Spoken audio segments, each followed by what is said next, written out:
Hello, hello. Real quick, this is the second PC I ever created who was inspired by Liam O'Brien yelling one of his favorite phrases that is not dagger, dagger, dagger. Somewhere around the sixth episode, I think. So she's been with me a while. And this is the story of Ehrma Gerd.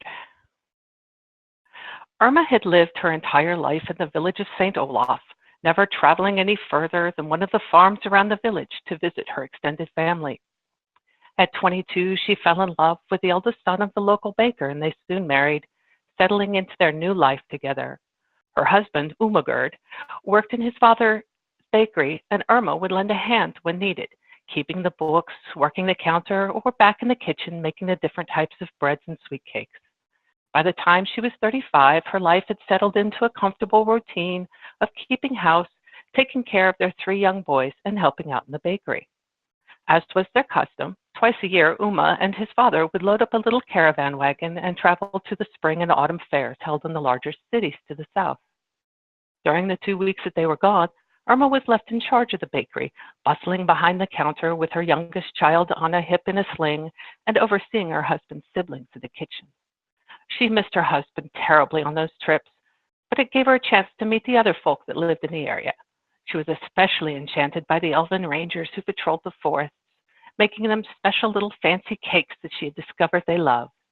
The dwarves that lived in the mountains to the north seemed brusque at first, but over the years, as she got to know them, she found them to be a warm and caring folk, always willing to share news about grain crops and surprisingly accurate predictions for the coming season's weather. On rare occasions, a human or a gnome traveler would stop in looking for fresh bread as they continued on their way. It was during one of those weeks in the spring when the elven rangers came into the bakery. Ehrma smiled seeing them entered and turned to get the tray of cakes she had just set aside for them, her youngest son on her hip. This time the rangers did not return her smile. Their faces were grim, almost sorrowful. One of them bent, took the tray, setting it on the counter. The other gracefully sank to his knees in front of her to tell her of finding the caravan, arriving too late to do anything more than retrieve the broken wagon from the rain-swollen river. She was now a widow with 3 young boys to raise and a business to run on her own. She never forgot the many small kindnesses that the rangers and the dwarven clan extended to her during those first difficult years, and made it a habit to extend the same acts of kindness to others who needed them, from passing travelers to the other townsfolk in need. And so it was when the baker came to the back door of the bakery looking to trade a small bag of dried beans for a loaf of bread, Ehrma agreed. The baker had told her that the beans were special, very rare and exotic, from a faraway place. Ehrma thought they would be just the thing to spice up the stew she was making for her dinner.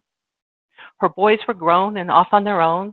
The eldest, Gerd, had opened his own bakery in one of the larger cities to the south. Her second son, Gerd, had gone adventuring with a lute slung across his back, a merry tune on his lips, and a head full of songs. And her youngest, Gerd, had married the daughter of a grain merchant in one of the towns to the east. Still young at 70 years of age, with many years ahead of her waiting to be filled with grandchildren, she was content with her life. A full member of the Bakers Guild, a prospering business, and now a tasty stew for dinner flavored with some rare and exotic beans. Ehrma stirred the pot with her wooden spoon before ladling some into a bowl to eat with a heel of fresh bread. The stew was quite flavorful, with a hint of something very different that she was sure came from the rare beans. She reminded herself to ask around tomorrow to see if anyone knew where the beggar had gone, so she could ask him where she might get more of these rare beans to plant in her garden.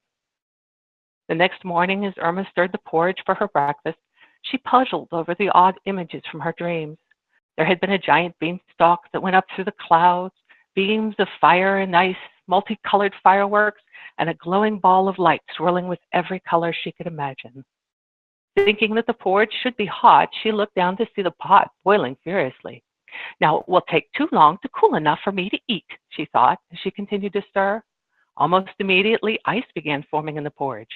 Startled, she took a step back, shaking the tip of the wooden spoon to remove the bits of porridge and ice that were stuck to it. As she flicked the spoon, a small beam of fire flashed out from the end, and before she could even react to put it out, it was snuffed, along with the fire in the hearth and the flame in the lantern that lit the kitchen. Light, she thought, standing in the now pitch-dark kitchen.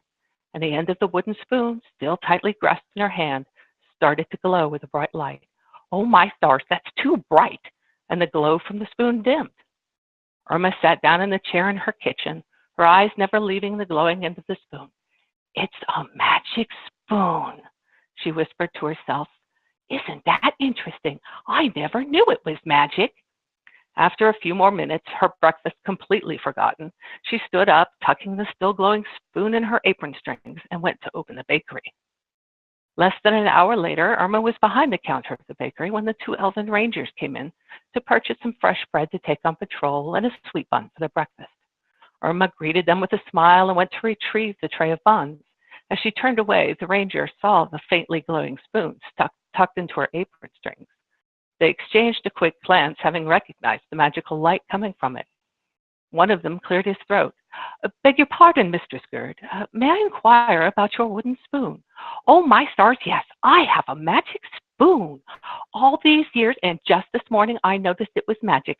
Isn't that wonderful?" Ehrma turned back to face them, her smile beaming.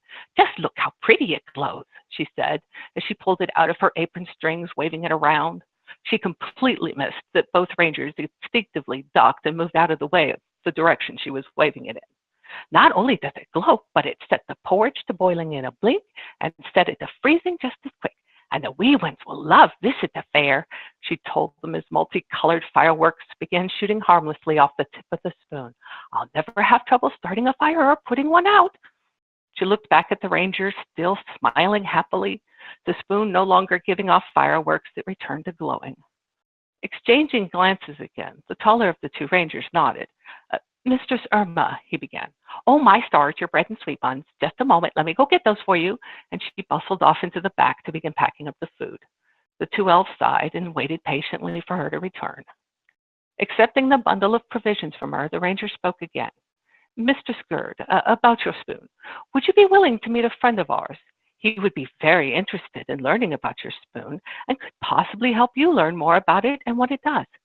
"Does he know a lot about magic spoons?" she asked. Both rangers nodded. "Oh, my stars, that would just be a wonderful thing. Perhaps he can come for dinner and I could show him what it does." "Sadly, that would not be possible. We would have to escort you to where he resides. It's only a few days' journey. Could you find someone to manage the bakery for a few weeks? I'm sure it won't take much longer than that for our friend to study the spoon and teach you what you need to know." Nodding slowly, Ehrma supposed that one of her nephews could manage well enough. He had been apprenticing with her for almost 5 years now and was more than able to run the bakery while she was gone. "I can be ready in a week," she told them.